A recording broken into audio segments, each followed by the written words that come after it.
এজনে ক'লে যে মিঠাতেল দিব নালাগে। তেতিয়া মই ক'লো সৰুতেতো মোৰ জ্বৰ হ'লে মায়েতো মিঠাতেল গৰম কৰিয়ে ভৰি তলত মালিচ কৰিছিলে। কৰেনে নাই আপোনালোকে? কৰেনে নাই? তাৰ মানে কংগ্ৰেছে মাকৰ মৰমো বুজি নাপায়।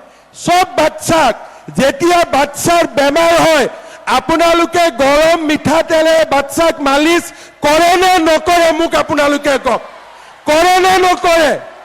এতিয়া কংগ্ৰেছে মিঠাতেলক লৈ মোক জোকায়। একদিন মিঠাতেল নোহোৱাকৈ দালিখন খাওকচোন, ইহঁতি একদিন মিঠাতেল নোহোৱাকৈ চব্জি এখন খাওকচোন। তাৰমানে মই এইটোৱে বুজিলো যে এই কংগ্ৰেছৰ মানুহবিলাকক তেওঁলোকৰ মাকে সৰুতে চিনি পাইছিল যে ই আগত গৈ কংগ্ৰেছে হ'ব, সেইকাৰণে তাৰ জ্বৰ উঠিলেও তাক তেলেদি কেতিয়াও মালিচ নকৰিছিলে।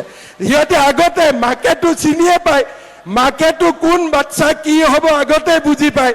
গতিকে মাকে বুজি পালে যে ই ডাঙৰ হয় ডাক্তৰ ইঞ্জিনিয়াৰ নহয়, ই ডাঙৰ হয় কংগ্ৰেছীয়ে হ'ব। সেইকাৰণে তেওঁলোকক কেতিয়াও মিঠাতেলেদি মালিচ কৰা নাছিলে। কিন্তু মই বুজি পাওঁ মিঠাতেলে হ'ল আটাইতকৈ মাক আৰু পুতেকৰ মাজত মমতাৰ আটাইতকৈ ডাঙৰ প্ৰতীকে হ'ল মিঠাতেল।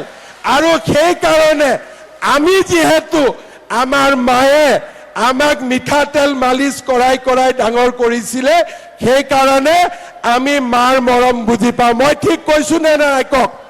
মই ঠিক কৈছো নে নাই কওক?